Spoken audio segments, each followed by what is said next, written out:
Assalamualaikum warahmatullahi wabarakatuh. Selamat siang kawan pajak, halo semuanya. Kembali lagi bersama saya dan rekan saya, Kak Anggita, dalam acara Bijak Sela, Bincang Pajak Cikarang Selatan. Nah, kali ini kita akan membahas salah satu dari kewajiban perpajakan dari pengusaha kena pajak, yaitu pelaporan SPT masa PPN, Kak Anggita. Ya. Jadi sudah kita ketahui bersama ya Kak Alvin ya, kalau akhir pembayaran dan pelaporan SPT masa PPN itu adalah akhir bulan berikutnya. Oke. Yang perlu kita garis bawahi di sini adalah ada kegiatan atau tidak ada kegiatan, kawan pajak tetap wajib melaporkan SPT masa PPN. Dan untuk tanggal pembayaran sama pelaporannya itu kapan, Kak Anggita? Kalau untuk tanggal pembayaran dan tanggal pelaporannya itu akhir bulan berikutnya. Kan untuk dalam 1 tahun kalender itu kan bulan itu ada yang 30, ada yang 31. Di undang-undang itu menyebutnya akhir bulan berikutnya. Akhir bulan berikutnya. Ya, itu untuk PPN pada umumnya Kak Alvin. Tapi ada pengecualian nih Kak Alvin. Ada pengecualian ya, juga. Ada pengecualian nih kawan pajak. Jadi pengecualiannya itu ada di PPN KMS atau kegiatan membangun sendiri. Itu batasnya maksimal tanggal 15 bulan berikutnya. Sama ada lagi untuk PPN yang dilakukan oleh instansi pemerintah, pemungutan PPN yang dilakukan oleh instansi pemerintah. Dinas gitu ya Kak? Ya, seperti dinas, itu maka pembayarannya itu adalah tanggal 7 bulan berikutnya. Oke. Nah, jadi kawan pajak, kalau pengusaha kena pajak itu kan sehari-hari ketika melakukan transaksi ataupun melakukan penyerahan atau penjualan BKP dan JKP itu akan membuat faktur kan kita. Ya, membuat benar sekali, faktur Kak pajak keluaran untuk lawan transaksinya, dan juga ketika mau membeli dia akan mendapat faktur pajak masukan. Nah, dan faktur pajak keluaran dan pajak masukan itu nanti setelah dibuat nanti diupload dan kemudian setelah 1 bulan itu dikumpulkan kemudian nanti dilaporkan. Ya, jadi dilaporkan melalui web faktur. Jadi gini Kak Alvin, kalau untuk PPN itu kita untuk membuat faktur baik pajak masukan maupun pajak keluaran karena pajak, kita menggunakan aplikasi. Nama aplikasinya e-faktur desktop gitu ya kawan pajak ya. Jadi beda ya antara tempat untuk membuat faktur pajak dan tempat untuk melaporkan pajaknya. Kalau tempat untuk membuat faktur pajaknya itu ada di aplikasi e-faktur desktop gitu. Ini yang harus diinstal ya Kak Anggita ya? Ini harus diinstal. Kawan pajak bisa meminta bantuan ke KPP terdekat atau bisa install sendiri. Di mana installernya itu ada di web Innova ya Kak ya. Jadi gitu. Download di situ ya Kak Anggita ya. Ya, jadi download di sana nanti diinstal sendiri. Nah, untuk pelaporannya itu kawan pajak harus masuk ke web ya, basisnya web ini Kak ya. Basisnya web bukan aplikasi, jadi bisa dibuka di laptop atau personal komputer mana aja gitu. Nama domainnya itu web faktur. Jadi ketika kawan pajak masukin alamat web faktur, pasti itu nanti akan muncul paling atas. Nah, seperti itu. Dan berarti menggunakan browser apa aja ya Kak Anggita ya? Ya, browsernya apa aja? Mozilla, Chrome maupun Explorer ya Kak ya? Iya, bisa apa aja. Asal apa nih Kak Anggita? Nah, itu kawan pajak yang terpenting di sini Kak Alvin.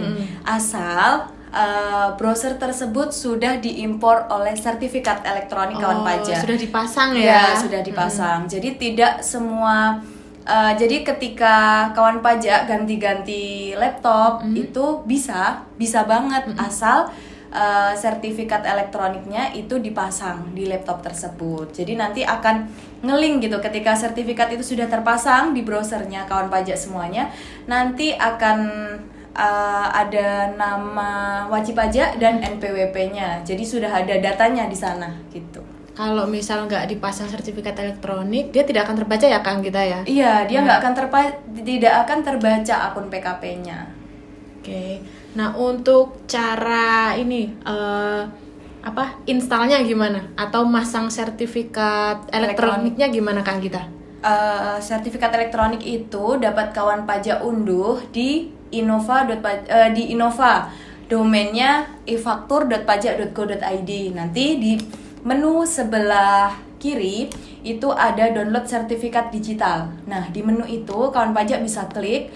Nanti kawan pajak diminta untuk memasukkan paspres, Kak Alvin. Paspres itu apa? Paspres itu gampangnya ngomong password Oh, ya. password ya. Passwordnya sertifikat gitu kawan pajak. Itu dapat dari sistem atau kita buat sendiri Kak kita? Kalau untuk paspres itu wajib pajak buat sendiri. Ketika mendownload sertifikat itu disuruh memasukkan paspres gitu. Jadi Kak kita Alvin. buat password yang bisa kita ingat ya. Iya, iya. Kuncinya itu Kak Alvin. Bikin passwordnya nggak perlu yang susah, yang penting diingat Yang oleh penting wajib bisa pajak. kita ingat. Oh ya, satu lagi Kak Iya, Alvin. iya. Karena untuk faktur ini passwordnya banyak Kak Alvin. Oh ya, jadi sebenarnya ada 3 ya Iya, jenisnya sebenarnya itu ada ya. 3 jenis password di Ada sini. password Innova atau akun PKP yang itu didapat dari sistem Ya. dari sistem DJP. Biasanya untuk pertama kali akan dikirim ke email yang terdaftar. Kemudian ada password tadi paspres ya Kak Anggita Ya, ya. paspres. 2. Password sertifikat elektronik. Dan yang ketiga yang tadi disebutkan Kak Anggita kan ada aplikasi. Nah itu juga ada passwordnya. Iya, Yaitu ada password sama aplikasi username-nya. e-faktur desktop. Jadi ada 3 ya. Ya, ada 3 ya kawan pajak ya. Itu yang harus diingat. Karena kalau salah satu lupa gimana Kak Alvin? Ya kalau untuk sertifikat mungkin bisa download lagi ya Kak Anggita Iya, ya. benar sekali sih. Kalau sertifikat gampang ya Kak ya, Gampang. tinggal download Kalau ulang. aplikasi ini agak susah Kak Anggita. Harus ini Reset. kita reset. Aplikasinya harus diulang dari awal dan datanya hilang karena nggak bisa dibuka lagi. Iya. Makanya ketika PKP baru kemudian datang ke kantor untuk dibantu instalasinya, kita minta wajib pajak untuk mencatat username dan juga passwordnya. Karena itu sangat penting juga buat Betul. kawan pajak. Kemudian ada juga kan kita yang mereka mensiasatinya dengan disamakan. Oh iya, benar sekali, Kak Alvin. Jadi semua password itu disamakan, ya itu nggak apa-apa, itu dibolehkan gitu kan Ya, dari sistemnya. Yang penting passwordnya ingat. Oke, jadi Kak Anggita tadi ada 3 password ya yang Ya. perlu kita Ingat. ingat gitu. Nah, jadi kawan pajak tadi sudah pasang sertifikat elektronik di browser masing-masing gitu ya, bebas di browser mana aja. Nah, setelah dipasang di browser, kemudian cara tahu berhasil apa enggaknya, kita buka lagi web faktur tadi, Ya. kemudian nanti biasanya akan muncul pop up gitu kan, nama sertifikat kita okein. Nah, setelah diokein nanti ketika buka web faktur dia akan muncul nama masing-masing dari Ya, wajib pajak tersebut. nama PKP-nya. Nama PKP-nya. Nah, itu berarti sertifikatnya sudah berhasil. Setelah berhasil, kemudian kita login. Nah, loginnya ini menggunakan password Innova atau password akun PKP. Oke, setelah login, kemudian berhasil masuk ke websitenya, langkah selanjutnya yaitu untuk pertama kali mengisi profil dari penanda tangan. Di situ ada penanda tangan, kemudian ada penanda tangan faktur SPT dan juga jabatan dari penanda tangan SPT. Biasanya diisi dengan nama direktur. Kemudian simpan perubahan. Selanjutnya yaitu kita klik di menu monitoring, kita di menu monitoring, kemudian cek posting SPT. Klik posting SPT di kanan, di sebelah Ya, kanan. berarti ini udah masuk ke langkah pelaporan Iya, ya Kak di Alvin langkah ya? pelaporan sudah masuk ke websitenya. Tadi sudah ngisi identitas dari penanda tangan, kemudian kita posting SPT untuk melaporkan SPT-nya.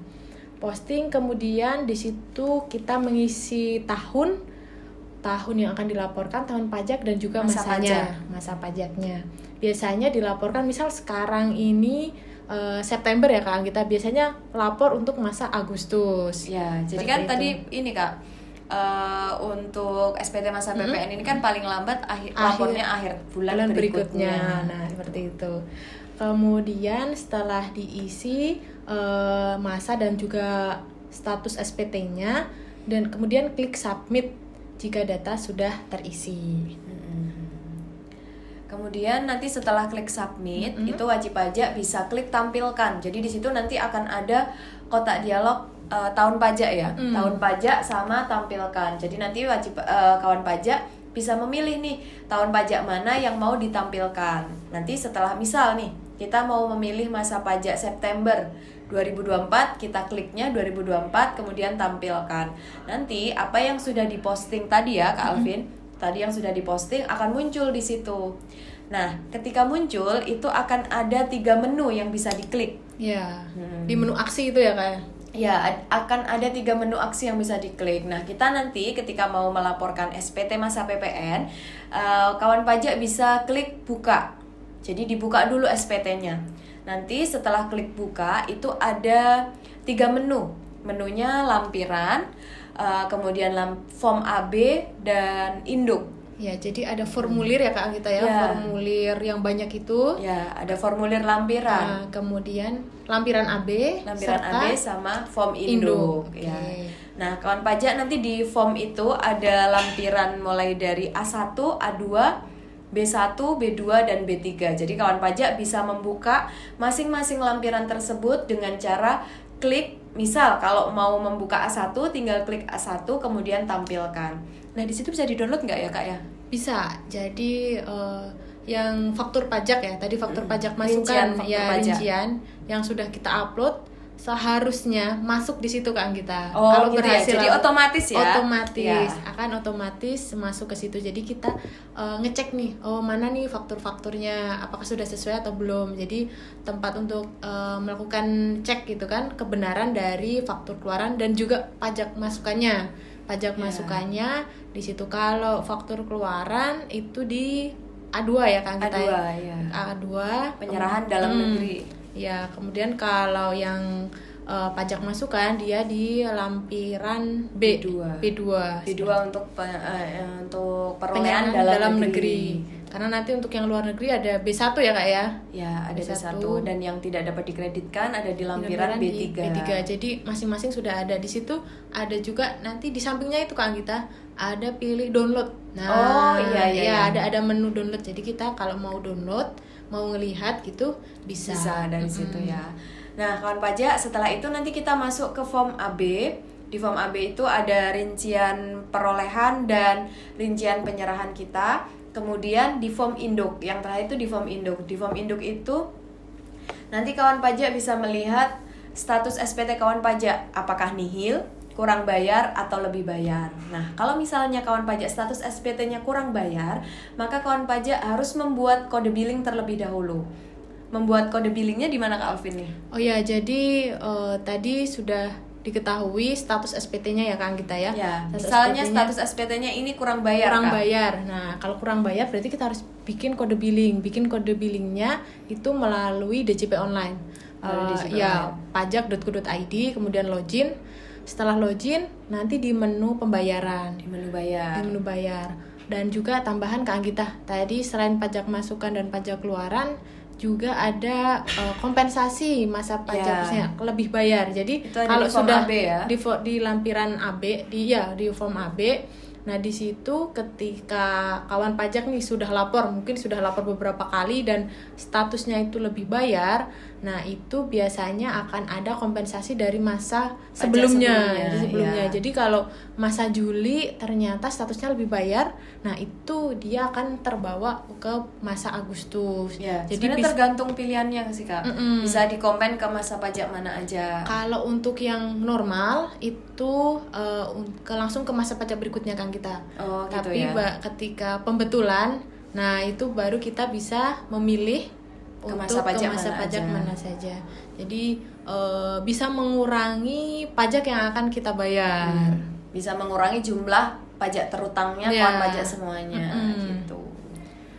Nah, kalau untuk SPT-nya lebih bayar nih kawan pajak, kalau SPT-nya lebih bayar itu nanti akan ada pilihan ya Kak Alvin ya. Akan ada pilihan mau dikompensasikan ke masa pajak berikutnya atau di restitusi ya Kak ya. Cuman kalau untuk restitusi itu ada beberapa kriteria. Ada beberapa kriteria dan untuk wajib pajak juga ada yang hanya bisa melakukan restitusi di bulan Desember.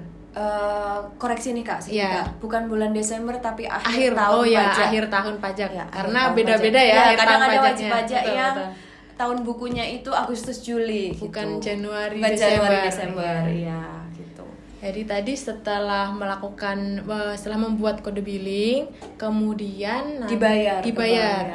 Jadi kalau statusnya kurang bayar nih Kak kita nggak bisa lapor kalau belum bayar. Oh ya, karena kita harus bayar dulu baru bisa lapor ya. Karena nanti di bagian induk kita harus memasukkan nomor NTPN. Oh ya. Ya, dan nomor NTPN itu didapat kalau kita sudah bayar. Ya, tentunya ya, kan nomor transaksi penerimaan negara. Iya. Jadi bayar dulu, setelah bayar dapat NTPN.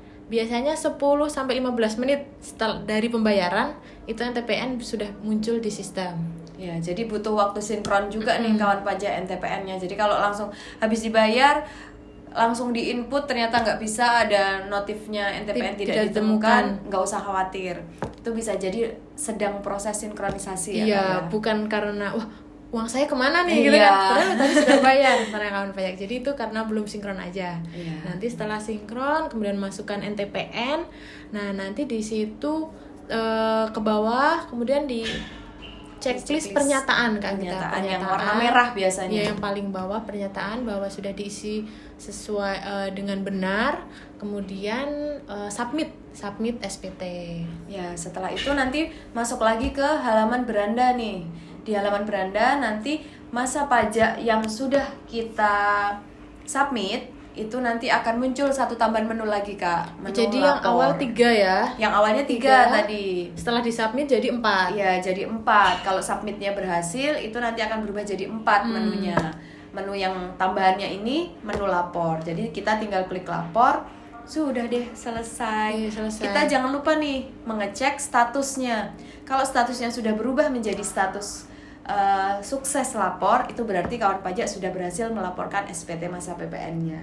Dan nanti di bagian aksi itu akan berubah ya kan kita ya, tadi jam 4 jadi berubah 2 ya, yaitu untuk cetak SPT sama BPS ya. Sama BPS. Jadi untuk tahu bukti penerimaan surat yang elektroniknya, tinggal klik aja, nanti di situ akan muncul dan bisa di-save dalam bentuk PDF. Dan untuk cetak SPT juga, dan kalau cetak SPT ini memang yang muncul itu hanya induk dan juga AB kan kita. Ya, induk sama AB. 2 halaman aja ya. Ya, 2 halaman aja. Untuk lampiran-lampirannya dia tidak. Jadi kalau mau sih tadi Kak Anggita, ketika di awal kita download sendiri-sendiri. Kita download sendiri. Karena di induk itu ringkasan ya. Ringkasan dari pelaporan yang sudah kita lakukan, seperti ringkasan dari semua lampiran. Semua lampiran, iya. Jadi sebenarnya mudah untuk kawan pajak untuk melaporkan SPT masa PPN melalui web faktur. Kira-kira ada kendala apa ya Kak Anggita ya biasanya? Kalau kendala sih ini ya? Mungkin ya ketika submit biasanya kita diminta untuk memilih sertifikat elektronik. Nah, intinya kalau nanti diminta sertifikat elektronik tinggal upload aja kawan pajak. Upload ulang lagi aja ya. Upload ulang, pilih sertifikat elektronik yang digunakan, kemudian yang tinggal berlaku, pilih Kak. dan berlaku nih. Kemudian masukkan paspres. Oke, biasanya itu. Kadang errornya itu. Ya, seringnya seperti itu ya. Iya. Pak, sertifikat elektroniknya sudah kadaluarsa. Ya, emang berapa tahun Kak? Ya, karena sertifikat elektronik itu punya masa berlaku yaitu 2 tahun. Itu dari pengajuan ya. Dan untuk sertifikat elektronik itu sendiri ketika mengajukan harus dengan direkturnya ya. Iya, untuk saat ini harus datang langsung ke KPP terdaftar, dan juga direktur atau pengurus yang ada di akta wajib datang. Untuk verifikasi kebenaran data juga kan kita. Benar sekali Kak. Dan juga agak riskan ya. Iya, tidak disalahgunakan seperti itu. Biasanya seperti itu. Nah, kalau misal kawan pajak nih masih ada kesulitan gitu ya terkait pelaporan SPT masa, bisa nanti menghubungi KPP Cikarang Selatan melalui Instagram @pajak Cikarang Selatan, atau juga melalui telepon kering pajak kan kita di 1.500-200, atau WA ada nggak Kak? Kalau WA ada WA khusus, nanti bisa disertakan ya Kak. Di video ini nanti akan ditulis nomor WhatsApp khusus untuk konsultasi dan juga admin KPP ya. Nah, jadi seperti itu kawan pajak bijak sela kali ini Kak Anggita tentang pelaporan SPT masa PPN melalui web faktur. Kemudian jangan lupa untuk selalu mengikuti kita di Bijaksela selanjutnya, karena akan ada episode-episode yang lain. Mohon maaf jika kami ada tutur kata yang salah gitu ya. Semoga kita bisa berjumpa lagi di episode selanjutnya. Dah.